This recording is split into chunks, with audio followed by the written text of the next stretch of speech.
গাজাতে যুক্তরাষ্ট্রে হামলা, ইসরায়েলের ভয়ঙ্কর ষড়যন্ত্র ফাঁস। হযরত ইউসুফ আলাইহিস সালামের কবরে ইহুদিরা, আটকে রাখলো ফিলিস্তিনিরা। নতুন বাংলাদেশ দিবস ঘোষণায় হাদির হুঁশিয়ারি। ঘোষিত সময়ের মধ্যে স্থানীয় নির্বাচন করা অসম্ভব মন্তব্য করেছেন সালাউদ্দিন। এখন শুনছিলেন সংবাদ শিরোনাম, এবারে বিস্তারিত। যুক্তরাষ্ট্রে বোমা হামলা চালানো এবং এর জন্য ইরানকে ফাঁসানোর একটি পরিকল্পনা করেছিল ইসরায়েল।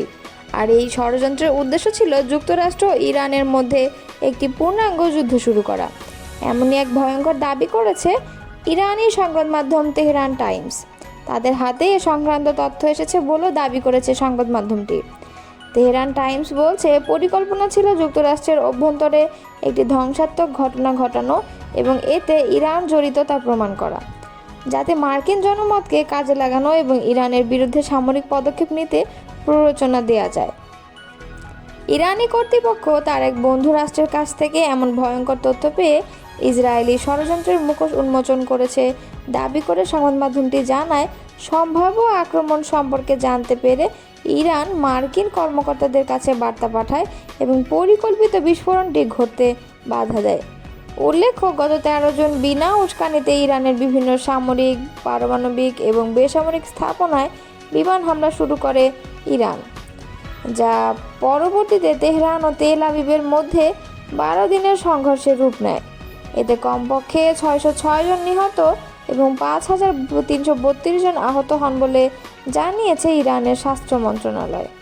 এদিকে জেরুজালেমের হিব্রু বিশ্ববিদ্যালয়ের প্রকাশিত পরিসংখ্যান অনুযায়ী জবাবে তেহরান ইসরায়েলের উপর প্রতিশোধমূলক ক্ষেপণাস্ত্র ও ড্রোন হামলা চালিয়েছে, যার ফলে কমপক্ষে 29 জন নিহত এবং 3400 জনেরও বেশি আহত হয়েছে। 2 সপ্তাহের যুদ্ধে ইরানকে সমর্থন জানায় পাকিস্তান। পরে যুক্তরাষ্ট্রের মধ্যস্থতায় গত 24 জুন থেকে এই সংঘাত থেমে যায়।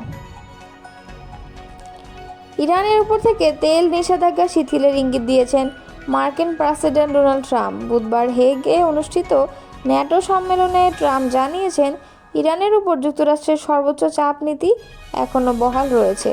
তবে তিনি ইঙ্গিত দিয়েছেন, যুদ্ধবিধ্বস্ত ইরানের পুনর্গঠনের জন্য তেল নিষেধাজ্ঞার প্রয়োগে কিছুটা শিথিলতা আনা হতে পারে। রয়টার্স।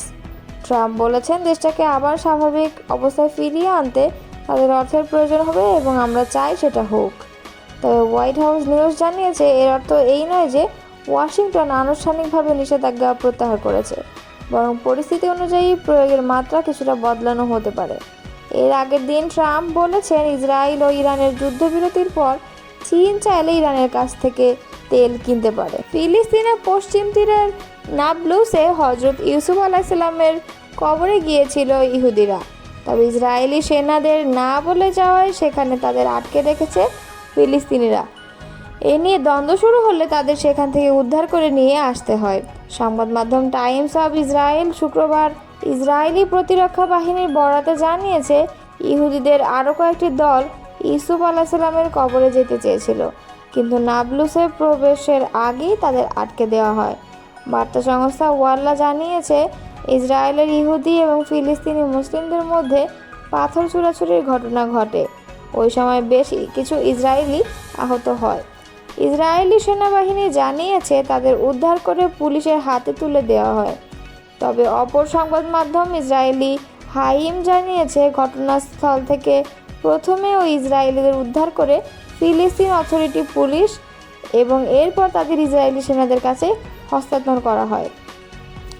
এদিকে হযরত ইউসুফ আলাইহিস সালামকে ইহুদিরা জ্যাকব নামে ডাকে। নাবলুসে যে কবরটিকে ইহুদিরা হযরত ইউসুফ আলাইহিস সালামের কবর মনে করে, সেটিকে কিছু মুসলিমরা অস্বীকার করেন। তারা বলে থাকেন, এখানে হযরত ইউসুফ নয়, এখানে 18 শতকের মুসলিম পণ্ডিত শেষ ইউসুফ দাওয়িকে সমাহিত করা হয়েছে। ছাত্র জনতার অভ্যুত্থানে আওয়ামী লীগ সরকার পতনের দিন 5 আগস্টকে জুলাই গণঅভ্যুত্থান দিবস এবং 8 আগস্টকে নতুন বাংলাদেশ দিবস ঘোষণা করেছে অন্তর্বর্তী সরকার। এতে আপত্তি জানিয়ে নিজের প্রতিক্রিয়া জানিয়েছেন ইনকিলাব মঞ্চের মুখপাত্র শরীফ ওসমান হাদি।